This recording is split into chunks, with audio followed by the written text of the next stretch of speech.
ഹരേ രാമ രാമ രാമ ഹരേ ഹരേ, ഹരേ കൃഷ്ണ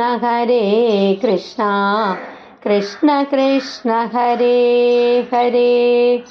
ഇന്നലെ നമ്മൾ ഗോവർദ്ധനധാരിയായ കണ്ണൻ്റെ കഥ കേട്ടു. ഇന്ന് നമുക്ക് കാളിയമർദ്ദനം, വിഷപ്പാമ്പിൻ്റെ അഹങ്കാരം തകർത്ത കണ്ണൻ്റെ കഥ കേൾക്കാം.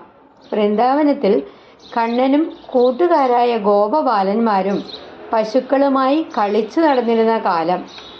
വൃന്ദാവനത്തിൽ യമുനാ നദി ജീവന്റെ ധാരയായിരുന്നു. വൃന്ദാവനത്തിൻ്റെ ജീവധാരയായിരുന്നു യമുനാ നദി. എന്നാൽ യമുനയിലെ ഒരു പ്രത്യേക ഭാഗം എല്ലാവർക്കും ഭയങ്കര ഭയമായിരുന്നു. അവിടെ വെള്ളം വിഷമയമായിരുന്നു. മരങ്ങൾ ഉണങ്ങിപ്പോയിരുന്നു. പക്ഷികൾ പോലും ആ പ്രദേശത്തിന് മുകളിലൂടെ പറക്കാൻ ഭയപ്പെട്ടു. കാരണം അവിടെ താമസിച്ചിരുന്നത് കാളിയൻ എന്ന ഭയങ്കരനായ വിഷപ്പാമ്പായിരുന്നു. കാളിയൻ്റെ വിഷം വെള്ളത്തിൽ കലർന്നതിനാൽ യമുനയുടെ ആ ഭാഗം ജീവജാലങ്ങൾക്ക് മരണഭീഷണിയായി മാറിയിരുന്നു. ഒരു ദിവസം കണ്ണനും ഗോപബാലന്മാരും പശുക്കളെ മേയിച്ചുകൊണ്ട് യമുനാ തീരത്തെത്തി. കളിക്കുന്നതിനിടയിൽ അബദ്ധവശാൽ അവരുടെ പന്ത് യമുനാ നദിയിലെ ആ വിഷമുള്ള ഭാഗത്തേക്ക് വീണു. കൂട്ടുകാർ ഭയന്നു പറഞ്ഞു, കണ്ണാ, അവിടെ പോകരുത്, അവിടെ കാളിയൻ വസിക്കുന്നുണ്ട്. പക്ഷേ കണ്ണൻ പുഞ്ചിരിച്ചു. എൻ്റെ കൂട്ടുകാരെ ഭയപ്പെടുത്തുന്ന ഈ വിഷം ഇനി ഇവിടെ ഉണ്ടാകരുത് എന്ന് കണ്ണൻ തീരുമാനിച്ചു. അങ്ങനെ പറഞ്ഞുകൊണ്ട് കണ്ണൻ യമുനയിലേക്ക് എടുത്ത് ചാടി. കണ്ണൻ വെള്ളത്തിലേക്ക് ചാടിയതോടെ യമുനയിൽ വലിയ തിരമാലകൾ ഉയർന്നു. ആ ശബ്ദം കേട്ട് കാളിയൻ ഉണർന്നു.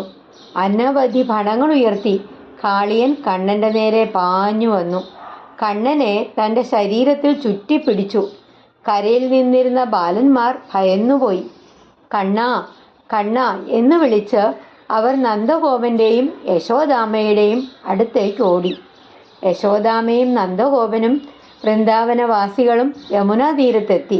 എല്ലാവരും കണ്ണനെ കാളിയൻ്റെ പിടിയിൽ കണ്ടപ്പോൾ ഹൃദയം തകർന്നു. പക്ഷേ അത് കണ്ണൻ്റെ ഒരു ലീല മാത്രമായിരുന്നു. പെട്ടെന്ന് കണ്ണൻ കാളിയൻ്റെ ബന്ധനത്തിൽ നിന്ന് പുറത്തു വന്നു. അവൻ കാളിയൻ്റെ ഒരു ഫണത്തിന്മേൽ കയറി, പിന്നെ മറ്റൊരു ഫണത്തിലേക്ക്, വീണ്ടും മറ്റൊന്നിലേക്ക്. അങ്ങനെ കണ്ണൻ കാളിയൻ്റെ ഫണങ്ങൾക്ക് മുകളിൽ നൃത്തം ചെയ്യാൻ തുടങ്ങി. കണ്ണൻ്റെ ഓരോ ചുവടും പതിയുമ്പോഴും കാളിയൻ്റെ അഹങ്കാരം തകർന്നു. അഹങ്കാരം ഇല്ലാണ്ടായി. ഒടുവിൽ കാളിയന് തൻ്റെ ശക്തിയെല്ലാം നഷ്ടപ്പെട്ടു. അപ്പോഴാണ് കാളിയൻ്റെ ഭാര്യമാരായ നാഗപത്നിമാർ കണ്ണൻ്റെ മുമ്പിൽ കൈകൂപ്പി പ്രാർത്ഥിച്ചത്. പ്രഭോ, ഞങ്ങളുടെ ഭർത്താവിൻ്റെ അഹങ്കാരം ക്ഷമിക്കണമേ. അങ്ങയുടെ പാദസ്പർശം ലഭിച്ചത് തന്നെ ഞങ്ങളുടെ മഹാഭാഗ്യമാണ്. കരുണാമയനായ കണ്ണൻ കാളിയനോട് ക്ഷമിച്ചു. പക്ഷെ ഒരു നിബന്ധനയുണ്ടായിരുന്നു. കാളിയ, ഇനി നീ ഈ യമുനയിൽ താമസിക്കരുത്. നിന്റെ വിഷം കൊണ്ട് ഇവിടെയുള്ള ജീവജാലങ്ങളെ ഉപദ്രവിക്കരുത്. രമണക ദ്വീപിലേക്ക് മടങ്ങിപ്പോവുക. കാളിയൻ കണ്ണൻ്റെ വാക്കുകൾ അനുസരിച്ചു. അങ്ങനെ യമുന വീണ്ടും ശുദ്ധമായി.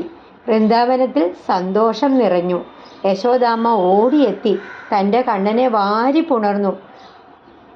എല്ലാവരും അത്ഭുതത്തോടെ കണ്ണനെ നോക്കി.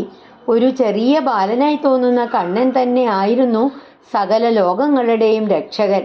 കാളിയൻ വിഷപ്പാമ്പ് മാത്രമല്ല, അഹങ്കാരത്തിൻ്റെ പ്രതീകമാണ്.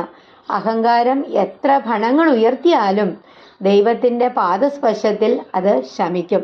കാളിയൻ്റെ വിഷം യമുനയെ മലിനമാക്കിയതുപോലെ അഹങ്കാരം നമ്മുടെ മനസ്സിനെയും മലിനമാക്കും. അതുകൊണ്ട് കണ്ണൻ്റെ കാളിയമർദ്ദനം നമ്മെ പഠിപ്പിക്കുന്നത് അഹങ്കാരം വിട്ട് ഭഗവാന്റെ പാദങ്ങളിൽ ശരണം പ്രാപിക്കുമ്പോൾ ജീവിതത്തിലെ വിഷവും ശാന്തിയാവും. ഹരേ ഗുരുവായൂരപ്പാ ശരണം. ഹരേ രാമ രാമ രാമ ഹരേ ഹരേ, ഹരേ കൃഷ്ണ കൃഷ്ണ കൃഷ്ണ ഹരേ ഹരേ.